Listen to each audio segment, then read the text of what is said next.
Oh no, you guys, it's happening. Something is changing. Now, I've been noticing it for a few years now.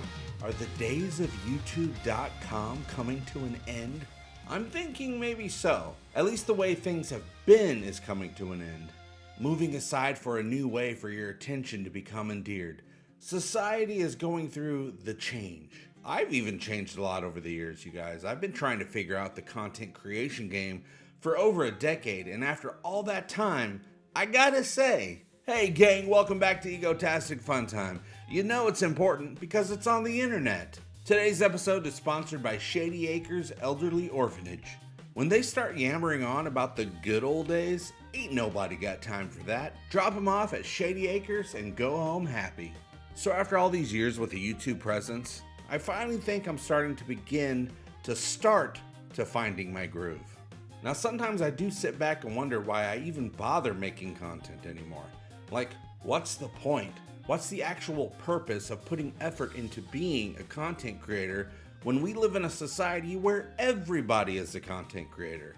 It's just this never-ending flood of videos, posts, clips, trends, just an infinite scroll of noise. And unless you're out there producing cinematic, television quality masterpieces, it doesn't even matter. No one's watching. And I get it. I don't watch YouTubers anymore. Been there, done that. When I see yet another video thumbnail of someone making a disappointed face or pointing at text or holding their mouths open in a shocked expression, I instantly move on. It's all the same crap people have been trying for years in order to get views. All just so they can sit at the foot of their bed and talk about their opinions. I don't need people's opinions, I got my own opinions. Or they assume they can teach you something they don't even know about themselves. I'm sure I've done it a few times myself when I first started out. Hell, maybe I'm doing it right now. Personally, I just watch long-form videos that are either documentaries or social commentary based in some way. If you guys want to know about the harms of consumerism or why Gen Alpha kids totally suck, I'm your guy, okay? I've been at this for years. I've made bad videos. I've made okay videos. I've even made some videos that I thought were actually kind of okay, good. But does it matter? Lately, I even started shortening my videos, trimming the fat, trying to adapt. Under 4 minutes, I told myself, that's the sweet spot. But even then, you look at the stats, and I do look at the stats. And what do I see? 30-second watch times, maybe 40 seconds if I'm lucky. 30 seconds, that's all people have the patience for. It's not even their fault, it's just how we've been trained now. TikTok, Reels, Shorts, they've rewired our brains. So should I even be thinking about attempting to make content anymore? Should I just give up and start posting 15-second videos of me staring at myself in the bathroom mirror? No punchline, no structure, just vibes. That's what works now, right? Vibes. Point at some floating text, do a little dance, lip sync a trending song, let the algorithm sort it out. But here's the thing, I don't just make videos. I make an egotastic fun time, whatever that means. I mean, I really don't know what it means, but I'm trying to figure it out. And if I'm gonna keep this going, which is my ultimate goal, to keep on going, because after all this time, I'm just barely figuring out what I want egotastic fun time to be. I have to figure out how to adapt without losing that. Maybe I do need to lean into the chaos of short form. Nah, social media videos are absolute garbage. Just brain rot fuel. Now, I have become really keen on the idea of short form podcasts. It may not sound exciting or even remotely original, but it is something that feels like the right direction for me. And that's all that matters. What do I want to do? What am I excited to create? The video market has been claimed, you guys. Claimed by everyone with a smartphone. I still plan on putting out videos when I want to. Not when the algorithm wants me to, which is always, all the time, forever. No thank you. Sometimes I gotta leave the house. I gotta go to work. I gotta go take care of things and live some kind of life. I don't have time to make videos. Not all the time. Maybe I need to rethink everything. Or maybe, just maybe, I need to stop chasing the algorithm and start making the algorithm chase me. I don't know yet. But I'm definitely figuring it out, and that's the main point, right? The journey, not the end result. Figuring out is what I do. Stay right there. I'll be back after a word from today's sponsor. Is Grandpa talking about old stuff again? You might need to take him to Shady Acres Elderly Orphanage. When they get too old, you gotta be bold. Shady Acres is the place to go. Shady Acres, they'll love it here. Shady Acres, we're totally not mean to old people. Drop them off and go home happy. Thanks, Shady Acres Elderly Orphanage. Now I got my time back, yay! Hey gang, welcome back. So one thing I've been making sure I do in 2025 is watch more movies. Not just the same blockbuster stuff that keeps getting spewed out every week by the Hollywood superhero machine, but just regular, real movies. The regular, real movie my wife and I recently found was great. Especially as a hardcore Twilight Zone fan, which I am, this movie was perfect for me. I found it over on the Netflix, you guys. Leave the World Behind is a gripping, thought-provoking thriller that lingers in your mind long after the credits roll. Directed by Sam Esmail, I think that's how you say that name, I don't know. And based on a novel by Rumaan Alam, also I don't know if that's how you say that. These names are going to be killing me in this episode, you guys. So just bear with me, and if I mispronounce names, just know it's all part of the Egotastic Fun Time. But this film masterfully blends psychological tension with social commentary, creating an experience that is as unsettling as it is engrossing. From the very start, the film pulls you in with its eerie, slow-building suspense. It isn't your typical apocalyptic thriller, okay? There are no grand explosions or over-the-top action sequences. Instead, Leave the World Behind thrives on quiet moments of dread, the kind that creep up on you and refuse to let go. The film's use of sound design and cinematography is exceptional, turning everyday occurrences like a glitching television and animal acting strangely into moments of pure unease. It's very Hitchcockian, you guys. The performances are nothing short of stellar. Julia Roberts, you've heard of her, and Ethan Hawke, you've also heard of him. They deliver nuanced, deeply human portrayals of a couple grappling with the unexplainable crisis, while Mahershala Ali, hope I got that name right, and Mayala, sorry, this is all new to me. These are new names to me. They add layers of complexity and intrigue to the story. Every character is flawed, yet relatable, making the reactions to the unfolding disaster feel all the more real.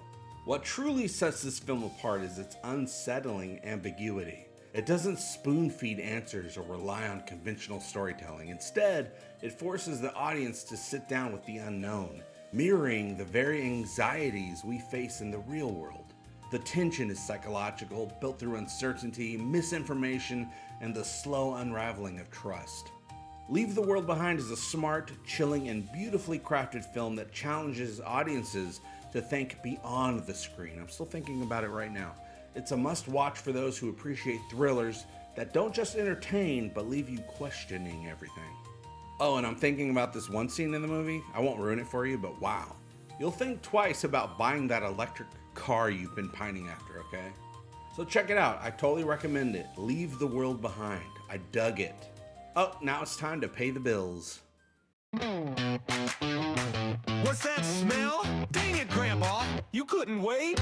I think it's time to take you to Shady Acres Elderly Orphanage. When they get too old, you gotta be bold.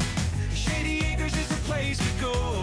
Shady Acres, they'll love it here. Shady Acres, we're totally not mean to old people. Drop them off and go home happy. Thanks, Shady Acres Elderly Orphanage. My house smells way better, and I like that. Welcome back to Egotastic Fun Time. You know, the other day, I helped an old lady cross the road. Yeah, me, I did it, you guys, okay? I'm nice like that. And she was really sweet, and I enjoyed chatting with her. But when she started talking about how this part of town used to have a really popular movie theater called, I don't know what it was called, I stopped listening at that point. She was talking about old people stuff. But it was really sad. And so I knew it was her time. And because I knew that, I coaxed her into my car and took her to Shady Acres Elderly Orphanage. I didn't have time for that old people crap, but Shady Acres did. Thanks, Shady Acres. You know, speaking of movie theaters, I don't go to movies much anymore. I'm an adult, Jack. I've got bills to pay. Life is expensive, and let's be real, most movies these days don't exactly scream, drop everything and rush to the theater. But still, I can't deny it. There's something about going to the movies that still feels magical. I think back to when I was a kid going to the movies with my dad. That was a big deal for me. Walking into that dark, cavernous room where the screen felt massive, like it stretched on forever.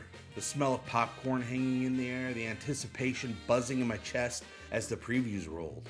And then, boom, the lights go down, the sound swells, and for the next couple of hours, the real world didn't matter. It was just me, my dad, my little brother, and whatever cinematic adventure we were about to embark on.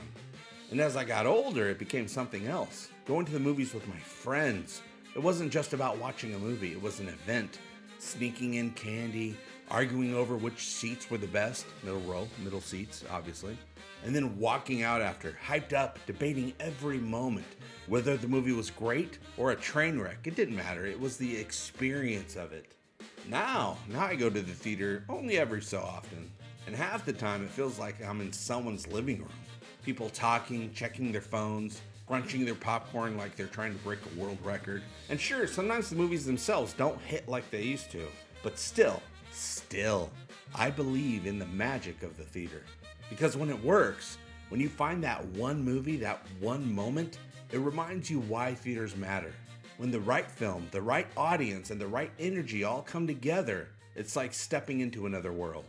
You don't get that same feeling sitting on your couch at home. So yeah, I don't go to the movies as much anymore, but I'll never stop believing in them. Because every now and then, that magic does come back, and when it does, there's nothing else like it. Okay, that's it. That's all I wanted to talk about today, and I talked about it. Thanks for liking, subscribing, and listening to my dumb show, you guys. It really does mean the world to me. I'm gonna leave you with a new tribute song by Quantum Horizons about one of my favorite memories as a kid going to the movies with my dad. All right, I hope you enjoy. Love you, bye-bye.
Through the rain, love will bring you home again.